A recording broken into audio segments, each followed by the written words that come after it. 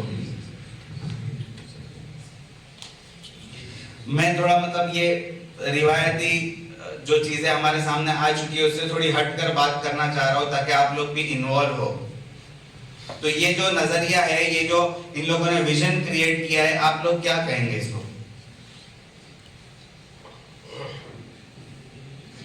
کوئی بھی جواب دے سکتا ہے. صحیح ہے. وجہ جی اس کے ذریعے سے تعاون اسلام کا ہو سکتا ہے. ماشاءاللہ. دیکھیے ایکسپیرینس تجربہ بات کرتا ہے. صحیح فکروں کے ساتھ اگر یہ لیا جائے تو ہمت کی ضرورت بھی ہے، اور حدیث میں آتا ہے کہ قاتل فقر و یکون کفر. ماشاءاللہ. اسی لیے میں نے یہ جو پروگرام شروع کیا اس کی ابتدا میں نے قرآن کی آیت اور حدیث کو سہارا بنایا، یہ ہے. اور پھر میں نے پورا پریزنٹیشن پیش کرنے کے بعد آخر میں جو ہے بات کو ختم بھی جو ہے میں نے کیا قرآن کی آیت کے ساتھ، اور اس میں صحابہ کا نمونہ بھی میں نے بتایا کہ جنہوں نے کس طریقے سے ان کے پیسے اسلام کی نشر و اشاعت کے لیے کام آئے، اور پھر کرنٹ جو نمونے ہیں ان کو بھی میں نے پیش کیا. اور آخر میں بات اس آیت سے میں نے ختم کی کہ مال تو ضروری ہے لیکن ایسا مال ہمیں ہرگز نہیں چاہیے رجال لا تلہیہم تجارہ جو ہمیں اللہ سے غافل کر دے، ہماری بنیادی چیزوں سے غافل کر دے. خیر یہ ایک بات تھی. میں نے آپ کے سامنے یہ بات اس وجہ سے پیش کی کہ یہاں سے 300 کلومیٹر ایک فکر ہو رہی ہے، اور وہ بھی مسلمان قوم جو ہے وہی فکر کر رہی ہے. اور وہ فکر کر رہی ہے کس چیز پر؟ بتائیے نا.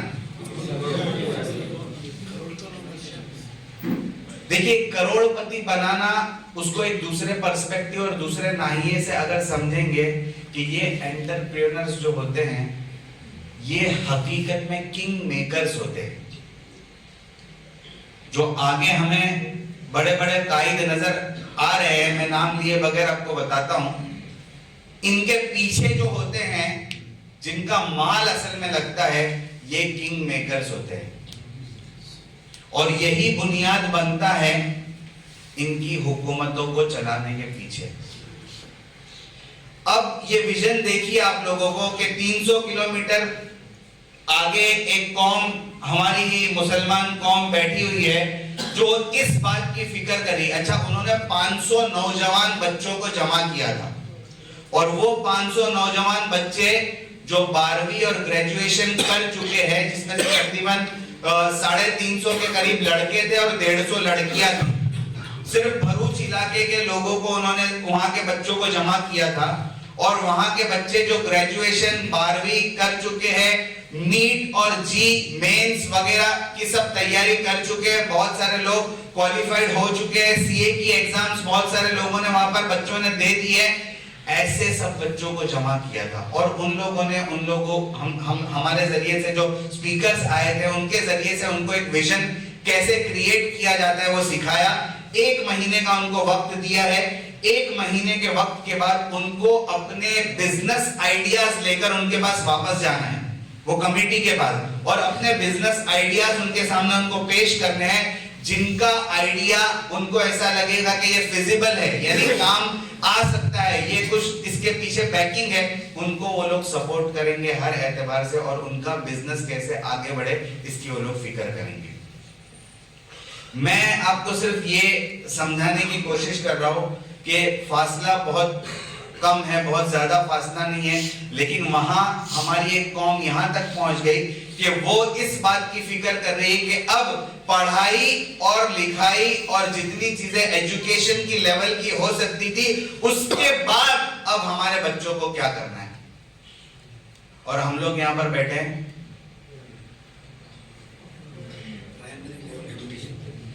لمحہ فکریہ ہے. بس میں یہ کہہ کر اپنی بات ختم کر دوں تو شاید کافی ہے کہ یہ بہت زیادہ لمحہ فکریہ ہے. بہت زیادہ سوچنے کی ضرورت ہے ہمیں. اور یہ جو ہمارا یہاں پر جمع ہونا ہوا ہے، اس کا مقصد ہی یہ ہے کہ ہم اس کی فکر کریں. اور بس ہمیں یہی سوچنا ہے کہ اللہ تبارک و تعالی ہم سب کو جو یہاں پر جمع کیا ہے، ہماری فکریں مجتمع ہو جائے اور ہم کام کرنے والے ہو جائے. دیکھیے اللہ کے رسول صلی اللہ علیہ وسلم، یہ جو عنوان ہے، اللہ کے رسول صلی اللہ علیہ وسلم کی جو ذات مبارکہ تھی، یہ ہما جہتی تھی. ڈائنامک کا مطلب ہے ہما جہتی، اسٹیٹک نہیں تھی. کسی ایک کام کو لے کر اللہ کے رسول صلی اللہ علیہ وسلم نہیں چلے. بہت سارے مختلف کام جو اس وقت کی ضرورت تھی، اس کو اللہ کے رسول صلی اللہ علیہ وسلم لے کر چلے. میں جلدی آپ کو بتاتا چلوں گا. یہ ڈائنامک اور اسٹیٹک کی تعریف ہے.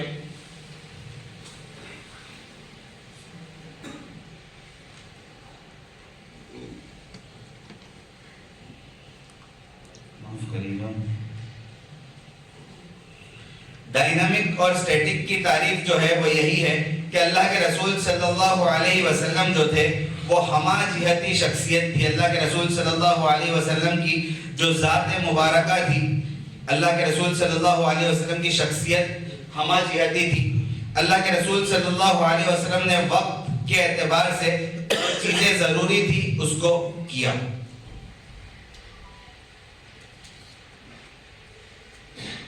یہ ڈائنامک اور اسٹیٹک کی تعریف ہے کہ ڈائنامک اسی کو کہتے ہیں a force or factor that controls or influences a process of growth, change اور activity. معاف کریے گا، تھوڑی زبان انگریزی ہے کیونکہ ہم لوگوں کو زیادہ ایسے ہی لوگوں کے ساتھ بات کرنی پڑتی ہیں، تو اس وجہ سے میں وقت نہیں تھا کہ میں اس کو چینج کر سکوں اردو میں، اسی لیے میں اسی پریزنٹیشن کو آپ کے سامنے پیش کر رہا ہوں. اور اللہ کے رسول صلی اللہ علیہ وسلم کی احادیث مبارکہ پر آپ غور کریے.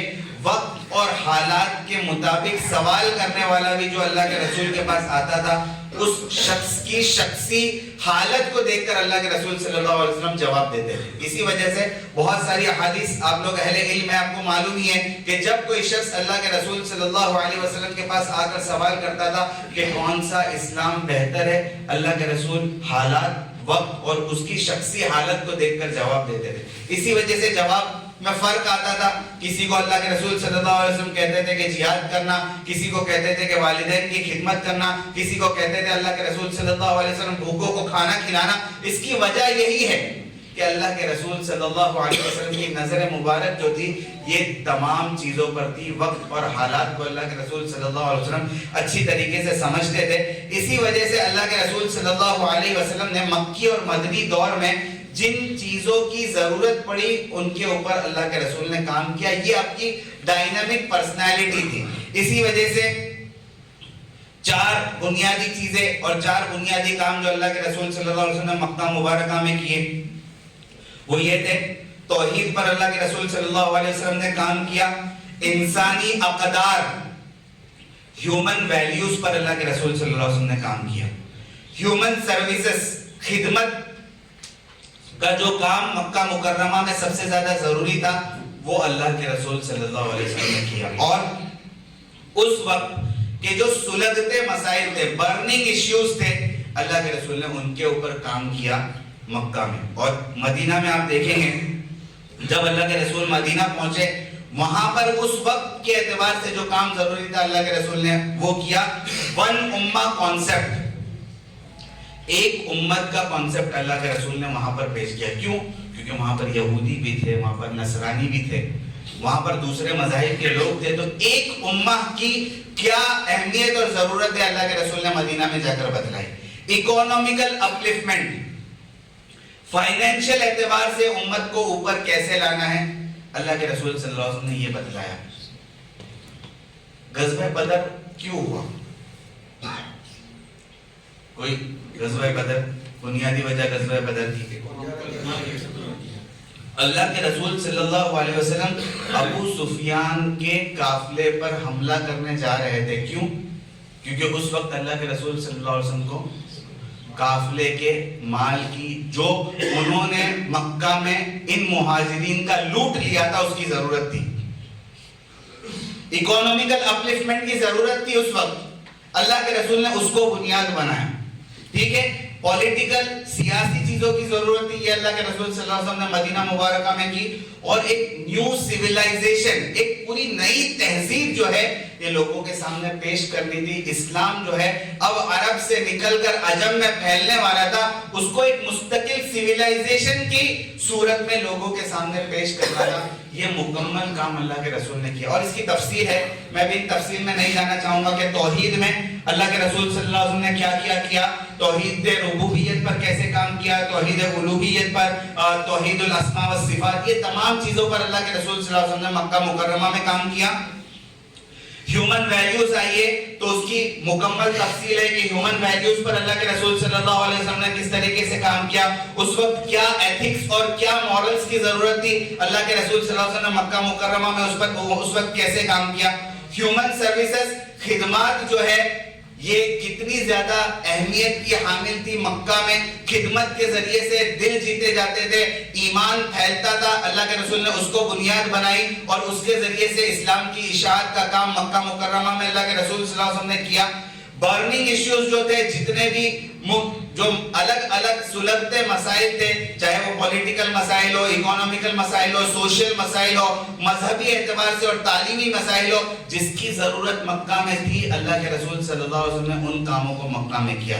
پھر اللہ کے رسول صلی اللہ علیہ وسلم مدینہ آئے، ون امہ کانسیپٹ اللہ کے رسول صلی اللہ علیہ وسلم نے کیسے کریٹ کیا، یہ بہت لمبا چوڑا پریزنٹیشن ہے، میں بہت اختصار کے ساتھ آپ کے سامنے پیش کر رہا ہوں۔ 7 چیزوں پر اللہ کے رسول صلی اللہ علیہ وسلم نے کام کیا کہ امہ کا یقین کیسا ہونا چاہیے، یہ امت عالمی امت کیسے بنے، یہ امت وسطیٰ کیسے بنے، بیلنس، اس میں کمال ہی کمال کیسے پیدا ہو، یہودیت کی طرح اس میں جمال نہیں ہونا چاہیے، عیسائیت کی طرح جلال نہیں ہونا چاہیے، اللہ کے رسول صلی اللہ علیہ وسلم کی شریعت کمال ہی کمال تھی، یہ بیلنس کیسے کریٹ کرے، یہ اللہ کے رسول صلی اللہ علیہ وسلم نے مدینہ منورہ میں کیا۔ امت کنسلٹیشن کیسے کرے، اس کو دیکھا، امت کے ادارے کیسے قائم ہو، یہ پر مدینہ میں اللہ کے رسول صلی اللہ علیہ وسلم نے اس کی فکرے کی، ماس بینیفٹس یعنی زیادہ تر بھلائی کے کام بڑے لیول پر کیسے ہو، یہ اللہ کے رسول صلی اللہ علیہ وسلم نے مدینہ میں کیا۔ اکانومیکل اپلفمنٹ کے لیے جو کام ہو سکتے تھے اس کو اللہ کے رسول صلی اللہ علیہ وسلم نے بتایا کہ غریبی غربت کو کیسے دور کیا جائے۔ ابھی حضرت مولانا نے جو حدیث پیش کی کتنی بنیادی چیز ہے، قال الفقر ان یکون کفرا، اس کو غریبی کو سمجھانے کے لیے اس سے بہتر اسلوب ہو نہیں سکتا ہے۔ اللہ کے رسول صلی اللہ علیہ وسلم جو جامع الکلم تھے کہ کم الفاظ میں بڑے بڑے مسائل کو آسانی کے ساتھ لوگوں کے ذہنوں میں ڈال دیتے تھے، اس سے بہتر پاورٹی کو سمجھانے کے لیے کوئی چیز ہو نہیں سکتی ہے جو اللہ کے رسول صلی اللہ علیہ وسلم نے لوگوں کے سامنے پیش کی۔ تو یہ مستقل جو چیز تھی اللہ کے رسول صلی اللہ علیہ وسلم نے اس طریقے سے پیش کی کہ لوگوں کو اس وقت کی ضرورت سمجھ میں آ جائے اور اس پر عمل کرنا شروع ہو جائے۔ اسی طریقے سے اکانومیکل اپلفٹمنٹ کے لیے اور بھی بہت سارے کام کیے۔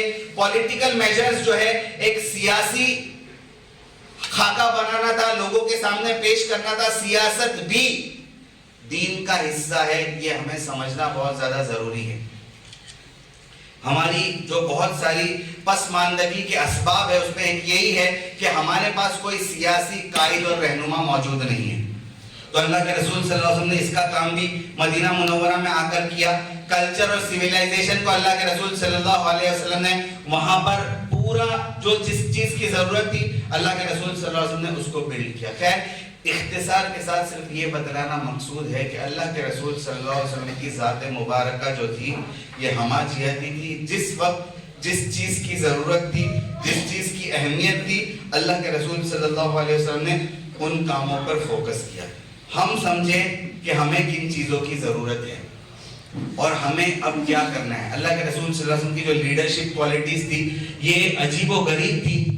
یہ 7 چیزوں کو میں نے یہاں پر آپ کے سامنے پیش کیا ہے۔ آپ کی گول کلیئرٹی اللہ کے رسول صلی اللہ علیہ وسلم کی زبردست تھی۔ گول کلیئرٹی یعنی اللہ کے رسول صلی اللہ علیہ وسلم کو معلوم تھا کہ مجھے کس وقت کیا کام کرنا ہے۔ اسی وجہ سے ابو طالب کے پاس جب کفار قریش آئے اور انہوں نے کہا کہ آپ کے بھتیجوں کو کہو کہ بھائی ہمارے معبودوں کو برا بھلا کہنا چھوڑ دے، ان کو جو چاہیے ہم دیں گے، اللہ کے رسول صلی اللہ علیہ وسلم کا جواب کتنا صاف ستھرا، کتنا دماغوں کو اپیل کرنے والا تھا کہ ایک ہاتھ میں چاند ایک ہاتھ میں سورج بھی رکھ دو تو بھی میں اپنے مشن سے، اپنے گول سے، اپنے ہدف سے، اپنے موٹو سے، اپنے ایم سے پھرنے والا نہیں۔ بہت کلیئر تھا آپ کا گول کہ مجھے اس دین کو، دین اللہ کے جو جس دین کی دعوت دینے کے لیے مجھے نبی اور رسول بنا کر اس دنیا میں بھیجا گیا ہے وہ پوری دنیا تک مجھے پہنچانا ہے۔ گول بہت کلیئر تھا۔ اللہ کے رسول صلی اللہ علیہ وسلم نے اس چیز کی آنرشپ لی تھی کہ یہ میرا دین ہے، میرا مذہب ہے۔ جب تک ہم دین کو، اسلام کو، ہمارے اداروں کو، ہمارے مسلمان بھائیوں کو اپنا نہیں سمجھیں گے، اپنائیت کا جذبہ ان کے لیے پیدا نہیں ہوگا، اس وقت تک ہمیں کوئی کام کرنے کے لیے، آگے بڑھنے کی کوئی تحریک نہیں ملے گی۔ حضرت عبد المطلب کا جواب آپ کو معلوم ہے، جب ابرہہ نے کعبے کے اوپر حملہ کرنا چاہا اور ابرہہ کے اونٹ کو حضرت عبد المطلب کے اونٹوں کو ابرہہ کے لشکر کے لوگوں نے پکڑ لیا، تو جب یہ ابرہہ کے پاس پہنچے اللہ کے رسول صلی اللہ علیہ وسلم کے دادا، تو ابرہہ خوش ہوا کہ اب یہ کوئی قریش کا سردار آیا ہے جو مجھے کہے گا کہ کعبے پہ حملہ مت کرو۔ لیکن دادا نے آ کر کیا کہا، میرے اونٹ۔ اور پھر ابرہہ حیرت کے ساتھ پوچھتا ہے کہ میں تو یہ سمجھ رہا تھا کہ آپ اس لیے آئے ہو کہ مجھے منع کرو کہ کعبے پہ حملہ کرنے کے لیے۔ تو انہوں نے ایک ہی جملے میں بات کو سمجھا دیا۔ کیا سمجھایا؟ انا رب الابل، میں تو اونٹوں کا مالک ہوں، میں اس کی فکر کر رہا ہوں، اور اس گھر کا بھی ایک مالک ہے جو اس کی فکر کرے گا۔ ہمیں آج دنیا والوں کو یہ بتلانا پڑے گا کہ اسلام یتیم نہیں ہے، ہم اسلام کے ہیں، اسلام ہمارا ہے۔ جب تک اسلام کے ساتھ، اس مذہب کے ساتھ اپنائیت والا برتاؤ ہمارا نہیں ہوگا، اور یہ کیسے ہوگا کہ ہر چیز جس کا تعلق اسلام کے ساتھ ہے وہ ہماری ہے، قرآن ہمارا ہے، اللہ کے رسول صلی اللہ علیہ وسلم کی ذات مبارکہ ہماری ہے، یہ علمی سرمایہ جو سنہری دور میں ہمارے اسلاف نے اس پوری دنیا کو دیا، یہ ہمارا ہے۔ اس کو آج بھی ہمیں اسی طریقے سے لینا پڑے گا اور دنیا والوں تک پہنچانا پڑے گا جس طریقے سے ہمارے اسلاف نے محنت کی۔ یہ آنرشپ کا جذبہ جب تک ہمارے اندر پیدا نہیں ہوگا ہم کام نہیں کر سکیں گے۔ ڈیفرینشیٹ، ہمارا دین، ہمارا مذہب یہ دیگر ادیان کی طرح نہیں ہے، اس کے اندر فرق ہے۔ ٹیم بلڈنگ کی صفت جو اللہ کے رسول صلی اللہ علیہ وسلم کے ساتھ کے اندر تھی، کس طریقے سے صحابہ کی جماعت کو اللہ کے رسول صلی اللہ علیہ وسلم نے جمع کیا، عجیب غریب۔ لیکن آج ہمارا کیا مسئلہ ہے؟ ایک ہی مسئلہ ہے جو ہمیں ایک اچھی ٹیم بنانے سے روکتا ہے۔ وہ دیکھیے، آپ کو دکھ رہا ہے ٹیم بلڈنگ دکھا، اس میں ایک جملہ میں نے لکھا ہے بہت چھوٹا سا، کیا ہے؟ ٹیم۔ ٹیم کی جو سپیلنگ ہے نا، ٹیم، TEAM، ٹیم، اس میں آئی نہیں آتا ہے۔ ٹیم کی سپیلنگ میں آئی یعنی انا، میں، بس اس کو اگر ہم سمجھ جائے تو ہم کامیاب ہو جائیں گے۔ جہاں ٹیم بنتی ہے وہاں شخصی تعارف، اپنی پہچان کو بھول جائیے، آئی کو بھول جائیے، میں کو بھول جائیے۔ اگر ہم ٹیم میں کام کرنا چاہتے ہیں تو اپنے شخصی تفرد کو بھول کر ہمیں کام کرنا پڑے گا، آئی کو بھول کر کام کرنا پڑے گا، ہمیں وی کے اوپر محنت کرنی پڑے گی، ہم۔ اور جب ون ہو جائیں گے نا، ون کا مطلب پتا ہے، ون WIN، جب ہم جیت جائیں گے تو آئی بائی ڈیفالٹ بیچ میں آ جاتا ہے۔ جب ہم جیت جائیں گے، ہماری ٹیم کسی کام کو کر کے جیت جائے گی، ون ہو جائیں گے ہم، تو آئی خود بخود بیچ میں آ جاتا ہے۔ اس وقت کسی کو بتانے کی ضرورت نہیں پڑے گی کہ کس کی وجہ سے جیتے، لوگوں کو خود بخود پتا چل جائے گا۔ یہ مائنڈ سیٹ کے ساتھ اگر ہم کام کریں گے تو انشاءاللہ اس کا نتیجہ سامنے آئے گا۔ کمٹمنٹ، کسی کو ہم کام کو کرنے کا ایک مرتبہ ارادہ کیا کہ یہ کرنا ہے تو کرنا ہے۔ عرفت ربی بفسق العزائم، کمٹمنٹ اور ارادہ اتنا مضبوط ہونا چاہیے. اللہ کے رسول صلی اللہ علیہ وسلم, میں نے مثالیں بھی دی, غزوہ احد کے موقع پر ایک مرتبہ زرہ پہن لی. صحابہ کہہ رہے کہ اللہ کے رسول اگر آپ نہیں چاہ رہے تو ہم دفاعی جنگ لڑیں گے, مدینہ کی حدود میں رہتے ہوئے لڑیں گے. نہیں, ایک مرتبہ نبی نے زرہ پہن لی. کمٹمنٹ اس کمٹمنٹ, کسی چیز کو کرنے کا ارادہ کر لے. انشاءاللہ یہ مجمع جو یہاں پر بیٹھا ہے ارادہ کرے گا کہ ہم بھروچ والے سے کیا, ہم امریکہ والوں سے بھی انشاءاللہ آگے بڑھ جائیں گے.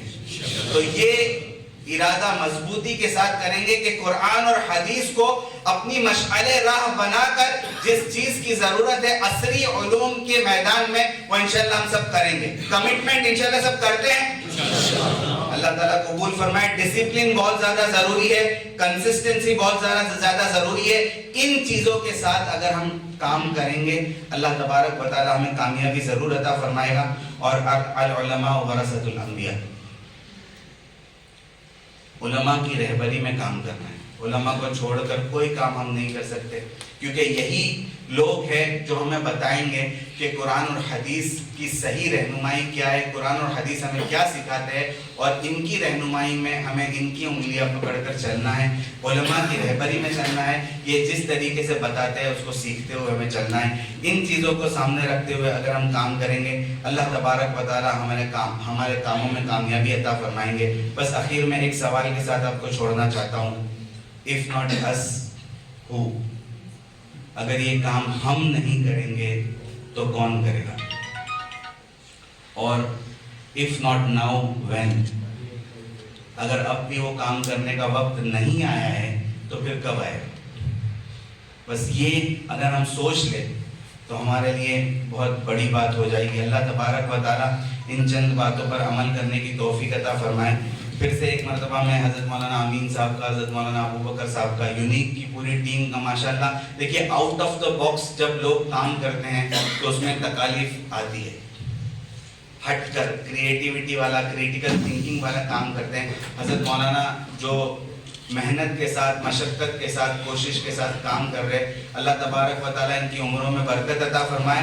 حضرت مولانا کو بہترین اسباب اور بہترین افراد اللہ تبارک و تعالیٰ عطا فرمائے. اور یہاں بیٹھا ہوا مجمع اس بات کی پوری کوشش کرے کہ جس اعتبار سے حضرت مولانا کا تعاون ہو سکتا ہے اس علاقے کو اٹھانے کے لیے ہم انشاءاللہ وہ سب کریں گے انشاءاللہ. اللہ تبارک و تعالیٰ کہنے سننے سے زیادہ عمل کرنے کی توفیق عطا فرمائے. MFERD ملت foundation for education research and development 20 سال پرانی تنظیم ہے.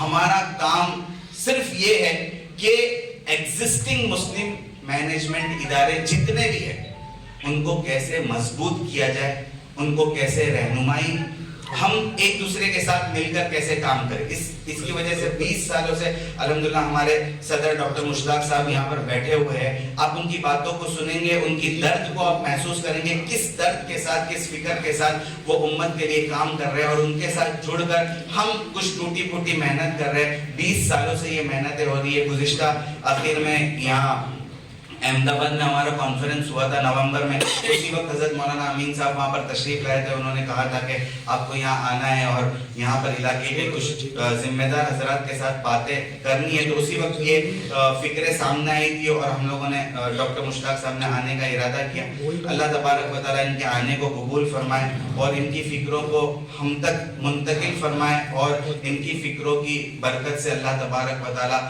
قوم اور امت کو جو وقت کی ضرورت ہے اس پر عمل کرنے کی توفیق عطا فرمائے. آمین. وآخر دعوانا الحمدللہ رب العالمین.